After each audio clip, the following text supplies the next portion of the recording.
जय श्री कृष्णा, जय श्री कृष्णा।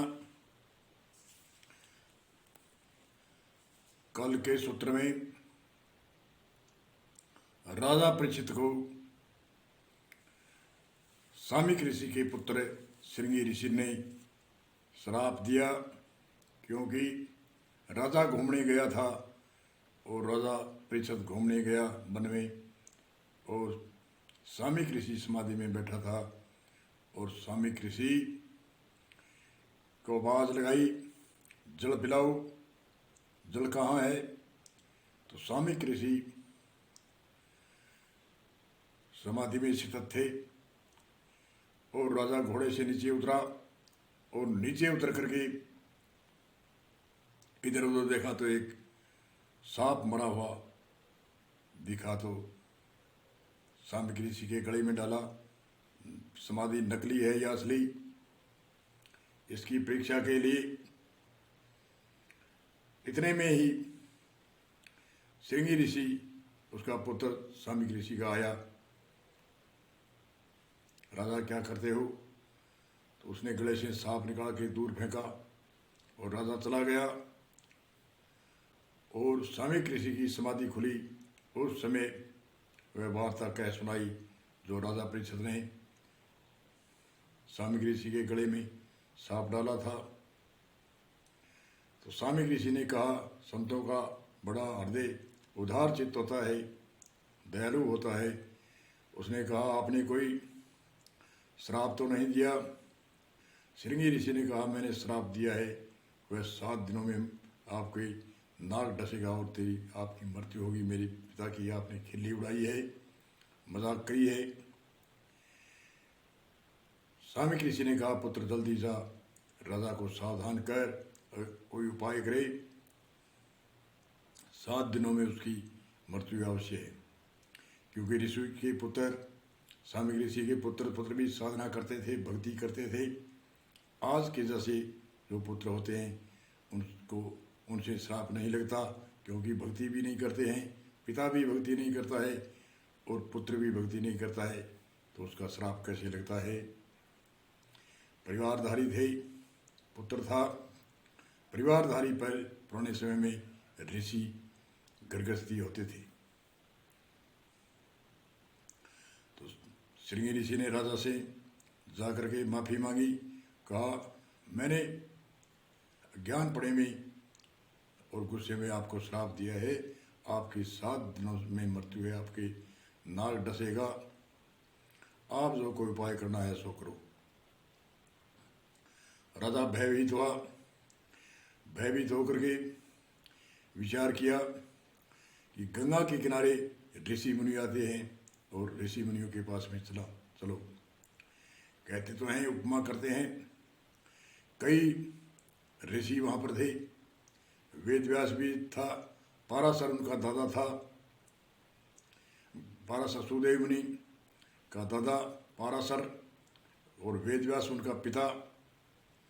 अमुक अनेक तरह के ऋषि उस समय के अनुसार, युग के अनुसार अवतरण नैमित्तिकतार ऋषि थे। राजा परीक्षित ने कईयों से प्रार्थना करी कि 7 दिनों में मेरी मृत्यु है, कोई मोक्ष का उपाय।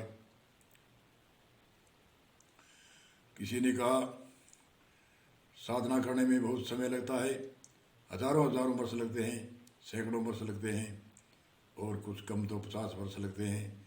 आदि 7 दिनों में मोक्ष मुक्ति कैसे होती है।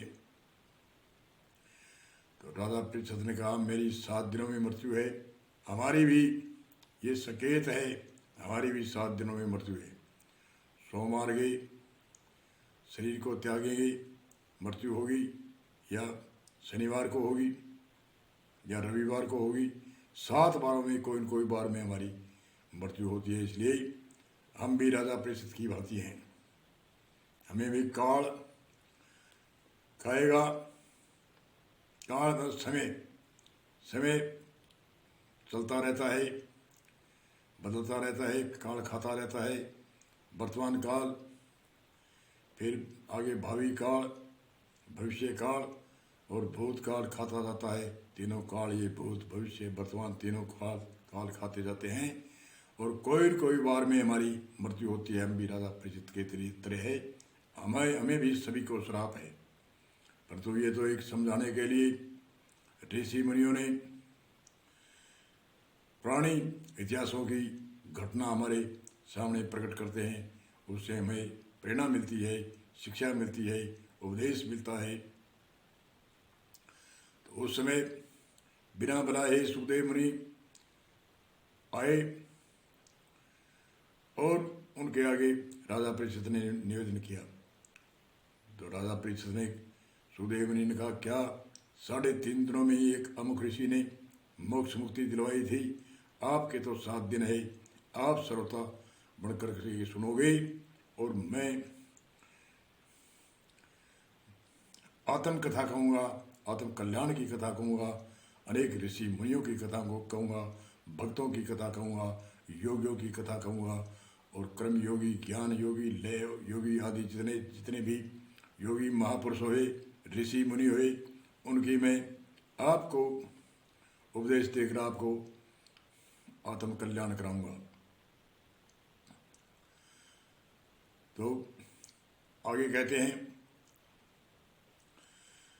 उस समय राजा परीक्षित ने कहा, मैं तन्मय होकर के,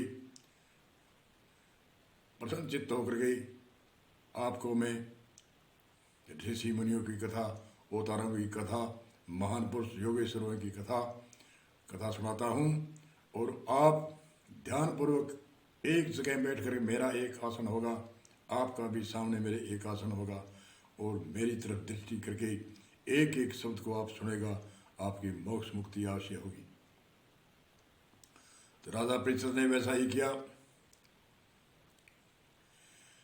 राजा परीक्षित ने आपके लिए नहीं कहा, हर जन मानव के लिए, कल्याण के लिए कहो, उद्धार के लिए कहो, मोक्ष मुक्ति के लिए कहो, बार बार जन्म मृत्यु का भयभीत है, इनसे निवृत्ति करने के लिए हर जन मानव के लिए उपदेश दो। ऐसे नहीं कहा कि मेरे लिए। सुखदेव मुनि बहुत प्रसन्न हुए और प्रसन्न होकर के पहले राजा परीक्षित पांडवों की परंपरा में हुआ था, वहाँ से और कृष्ण जी का जन्म से विस्तार से बताना शुरू किया। उनमें कौन कौन बीच में ऋषि मुनि भक्त आए, उनकी कथा आगे से आगे सुनाते रहे। इसी सूत्र को यहीं विराम देते हैं और आगे की कथा आगे कहेंगे। बोलो जय श्री कृष्णा, जय श्री कृष्णा, जय श्री कृष्णा, कृष्णा कृष्णा कृष्णा।